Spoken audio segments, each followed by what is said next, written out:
le jour de mon départ. Bonjour chers frères et sœurs, bonjour Camerounais, population camerounaise, bonjour à ceux-là qui se sont réveillés ce matin. Beaucoup sont morts et Dieu seul établit toutes choses. Dieu ne programme pas la mort de quelqu'un. Quand tu te réveilles, ce n'est pas le problème de Dieu. C'est ta responsabilité. Te réveiller, c'est ta responsabilité. Le fait même que tu meurs, ce n'est pas la responsabilité de Dieu. Ce n'est pas Dieu qui a repris ta vie. Une correction. Souvent, j'entends les gens dire Dieu a donné, Dieu a repris. Archi faux. Archi faux. Dieu ne reprend pas. Dieu n'a jamais repris, Dieu ne reprend pas. Voilà. C'est ta responsabilité de établir toutes choses. Tu es dans ta juridiction. Chaque individu est souverain. Chaque individu est là pour porter sa politique. Et par rapport à ta politique, sera ton devenir, sera ton futur.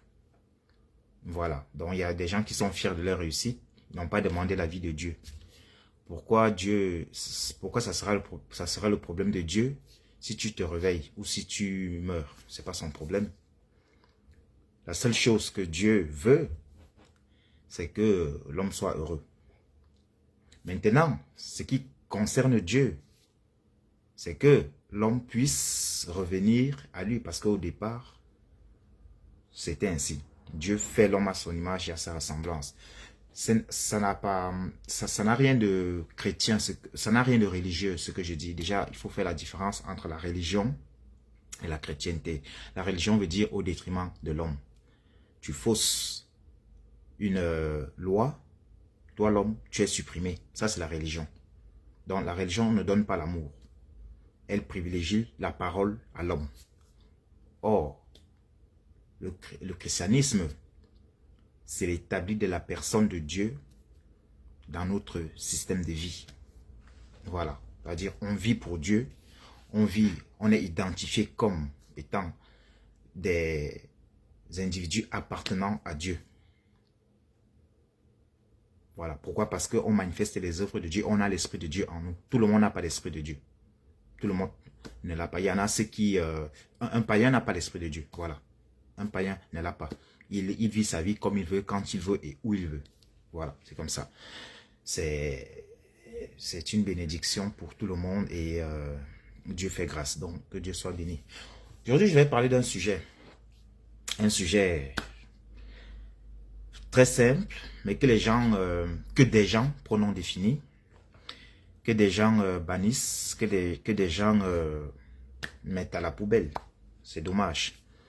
C'est dans quelle juridiction tu te trouves. Il y a deux juridictions. La juridiction de Satan et la juridiction de Dieu. Voilà, aussi simple que ça. Donc, tu es logé où? Pour faire simple, quand tu es dans la juridiction de Dieu, tu fais les choses selon Dieu. Quand tu es dans un pays, tu ne vas pas utiliser les pièces d'identité d'un autre pays. On est d'accord? Voilà. Tu vas manifester les comportements par rapport à la région d'où tu te trouves. Les lois, les règles et les devoirs qui doivent être émis pour que le territoire dans lequel tu te trouves pour que tu puisses mieux communiquer avec. Voilà, il faut que tu appliques certains devoirs, certaines obligations. Voilà, c'est pareil. Donc, il y a la juridiction de Satan et la juridiction de Dieu. Quand tu n'es pas avec Dieu, tu es avec Satan. Il n'y a pas de milieu. C'est faux, il n'y a pas de milieu. Par contre, une petite nuance, c'est quoi? C'est que Satan, lui, il a toujours deux. Il va toujours te montrer que tu as deux milieux. C'est que, ok, tu n'es pas avec moi, mais il te fait croire que tu es avec Dieu. Satan ne doit pas te faire croire que tu es avec Dieu. C'est toi qui dois, en tant que responsable de ta vie,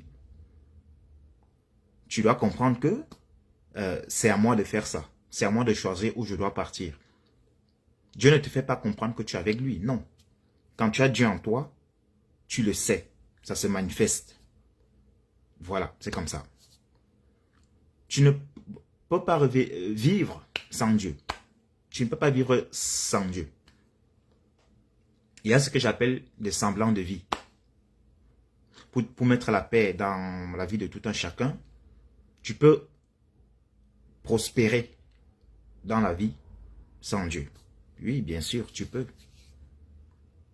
Tu peux être dans un territoire, pour faire simple, mais tu es illégal. Tu peux t'enrichir, mais tu es illégal. Tu peux prospérer, tu peux faire de l'argent, tu peux faire des activités, mais tu es illégal. Pourquoi? Parce que dans la juridiction de ce territoire-là, tu ne te conformes pas aux règles. Et ce que tu produis, un jour tu te feras attraper et ça va coincer. Ça va faire très mal. Départ à zéro. Voilà. Donc, pour dire quoi, c'est que dans la vie, Dieu dit, si l'Éternel ne bâtit, celui qui bâtit la ville le fait en vain. Pas parce que Dieu veut vous empêcher de bâtir. Dieu n'empêche pas. Mais Dieu est simplement en train de vous dire que est-ce que tu trouves logique de faire apparaître quelque chose sans loi qui encadre cette chose-là? Il y a une loi. D'où hors la loi. Voilà. Pour conduire ta vie, tu as besoin d'un carnet de renseignements, des notifications qui vont t'indiquer tous les paramètres concernant ce que tu es en train de consommer. La vie, c'est une consommation pour, à un moment donné, produire certains effets. Voilà. Tu ne peux pas l'acheter une voiture sans qu'on ne te donne une notice. Tous les renseignements concernant le véhicule. Comment ça doit fonctionner, dans quelles conditions, dans quelle météo, ainsi de suite. Mais les gens le font avec Dieu. Les gens vivent, mais sans Dieu. On ne te demande pas de devenir... non, on ne te demande pas de devenir chrétien. Mais on te le conseille. Pourquoi? Parce que le jour où le fisc spirituel va toucher ta vie, déjà, tu vas perdre et tu vas mourir. Quand je dis le fisc spirituel, le jour où tu penses, oui, mais je vis, j'ai profité, j'ai 70 ans et plus. Oui, il n'y a pas de souci.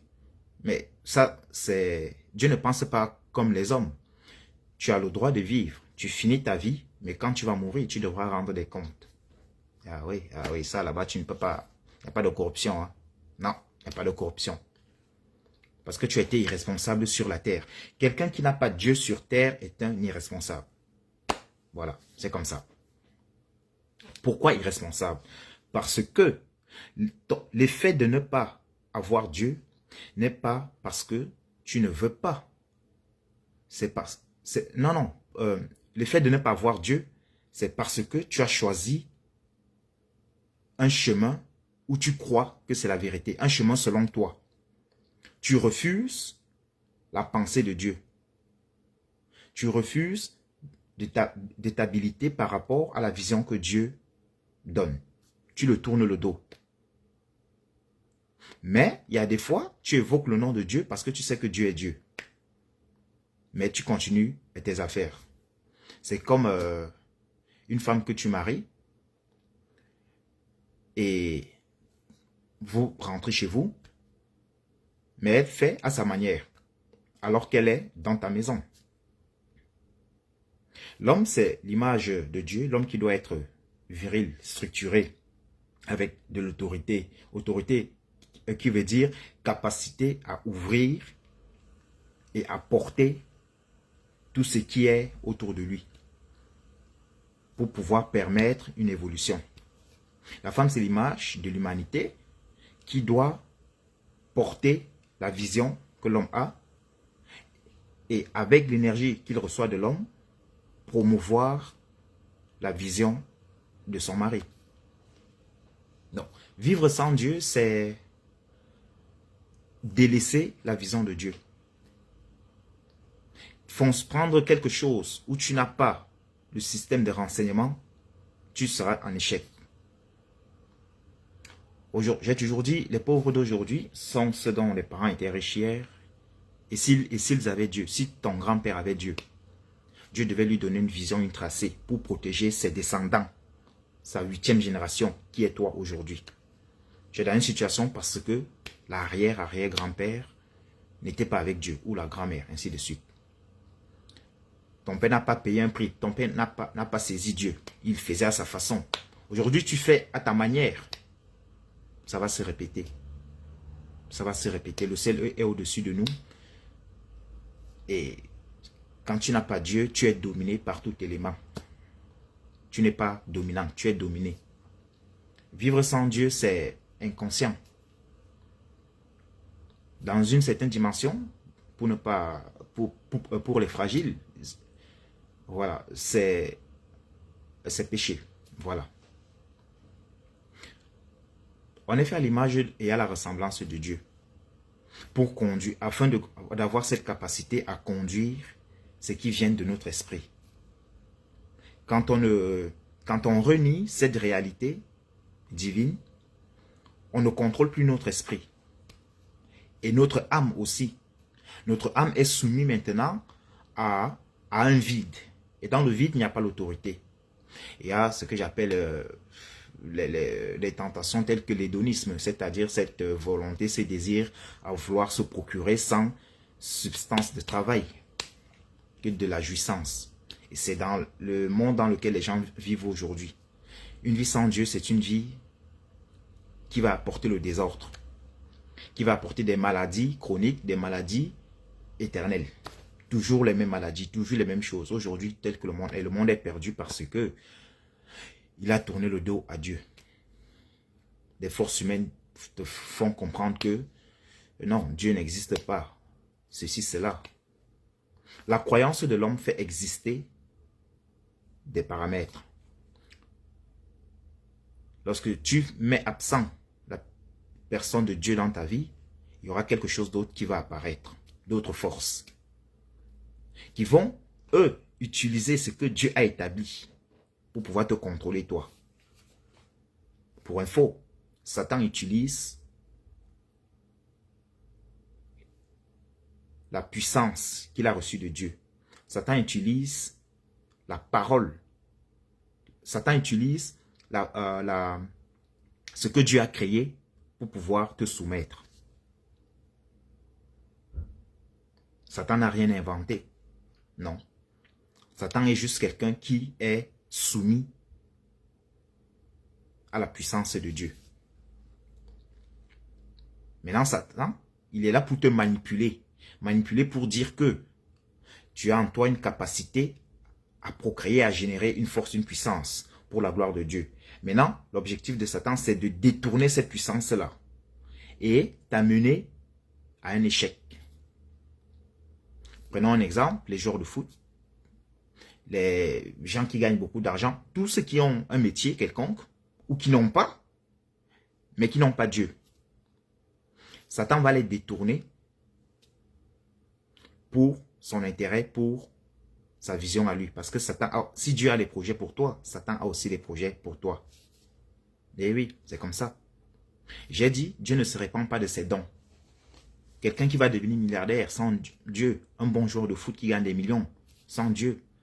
À la base, c'est Dieu qui t'a donné cette capacité. Mais Satan a eu à détourner cela, sans rentrer dans des explications.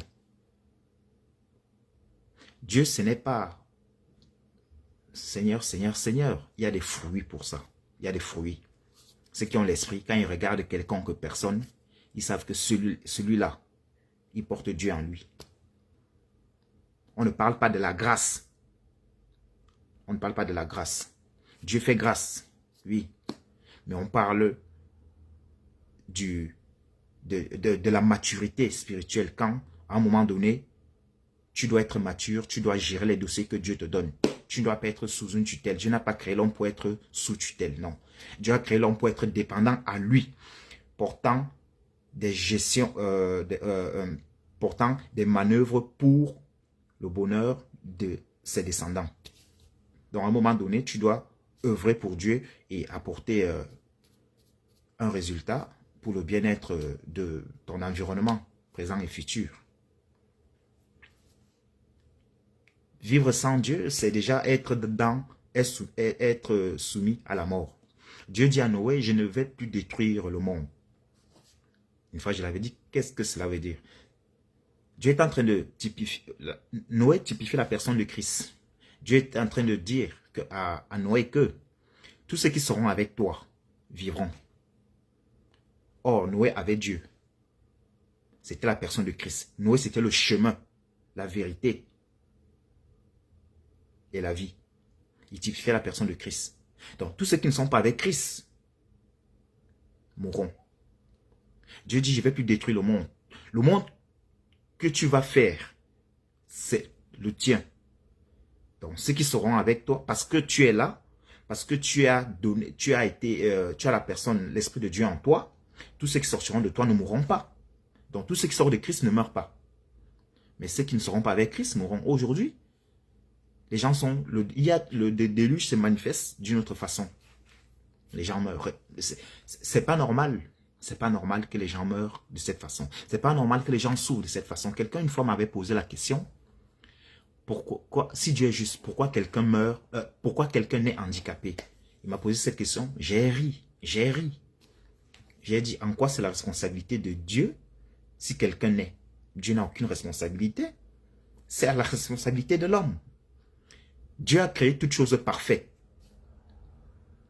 En quoi c'était la responsabilité de l'homme? Aucune. Dieu a fait son devoir. Il retransmet cette même capacité de production à l'homme. Il dit, créons l'homme à notre image et à notre ressemblance. La perfection. À l'homme reçoit cela. Adam a été capable de nominer tous les animaux du jardin. Capable. Il a appris ça où? Il a appris ça où? Parce que l'Esprit de Dieu est en lui. Jusqu'au moment où il le perd. Donc, un enfant qui naît handicapé, ce n'est pas Dieu. Dieu n'a rien à voir. Il était de ta responsabilité de voir spirituellement quelle est la position, prophétiquement, quelle est la position dans laquelle tu te trouves, quels sont les enjeux de ta vie qui est lié à ta descendance. Il y a tout ce management-là à faire. Quand tu veux investir pour le futur, tu ne le fais pas aveuglement, comme par hasard. Mais les choses spirituelles, vous foncez. Mais pourquoi est-ce que vous avez toutes ces anomalies-là, physiques? C'est parce que vous négligez le spirituel. Vous négligez tout ce qui est spirituel. Et j'ai dit au début que tu as deux institutions, spirituelles et humaines. Deux juridictions, spirituelles et humaines. Lorsque spirituellement, tu es illégal, il va se passer des choses. Comme quand tu es illégal, tu n'as pas tes papiers, tu n'as pas un dossier complet, tu ne vas pas avancer. Tu vas faire naître quelque chose qui aura des béquilles, qui aura des difficultés. Un travail à moitié fait. On va dire, monsieur, rapporter telle pièce, tel élément, ainsi de suite. Le spirituel, c'est pareil. Tout ce qui est établi sur terre aujourd'hui, dans l'administration, dans la finance, dans la société, dans la famille, ça vient du ciel. Ça vient du ciel. C'est pour ça que Christ vous dit, cherchez premièrement le royaume et la justice de Dieu. Parce que vous êtes ça. Vous êtes le royaume. Vous êtes ce que Dieu est. Vous n'êtes pas autre chose que Dieu. Je ne te demande pas de devenir pape, d'aller à l'école catholique, je ne te demande pas de devenir chrétien puissance fois 4. Non. Je te dis seulement la réalité. Aujourd'hui, tu souffres. Malgré que tu es occultiste puissance fois 4, tant mieux pour toi. Mais tu iras en enfer parce que tu n'as pas Dieu. Aujourd'hui, tu as du mal dans un domaine de ta vie, ça tombe, ça cogne, ça ne va pas. Parce que tu n'as pas Dieu. Pourquoi tu as cette difficulté-là? Pas parce que c'est Dieu qui te maudit. Dieu ne maudit personne. Dieu n'envoie pas des pics à quelqu'un. Non. Tu as ces problèmes dans ta vie, au niveau de l'école, de la famille, des relations, des finances, tout ce qui t'entoure. Tu as tous ces problèmes-là parce que tu es illégal. tu es illégal. Imagine quelqu'un qui vit dans ta région, tu es dans ta voiture, tu es dans ton environnement.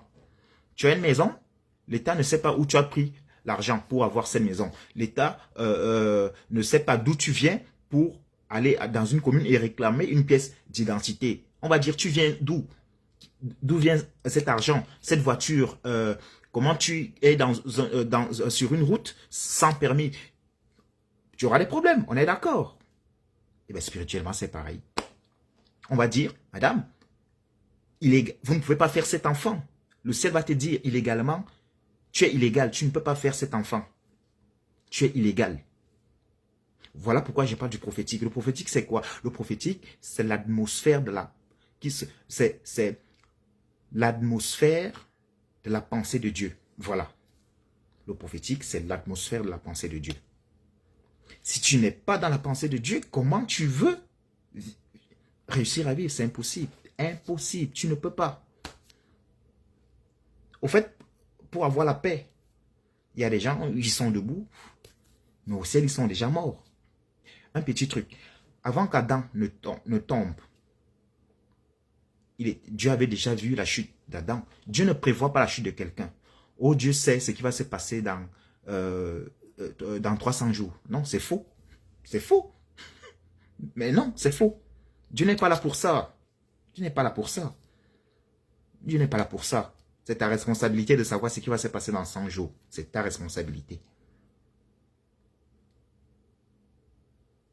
Tu es dans un pays comme le Cameroun aujourd'hui. Si tu n'as pas Dieu, tu vas mal réfléchir. Tu vas rester stérile. Il y a des personnes, tant que tu n'as pas Dieu, tu vas rester stérile jusqu'à la fin de ta vie. Tes enfants aussi. Il y a des personnes, c'est comme ça.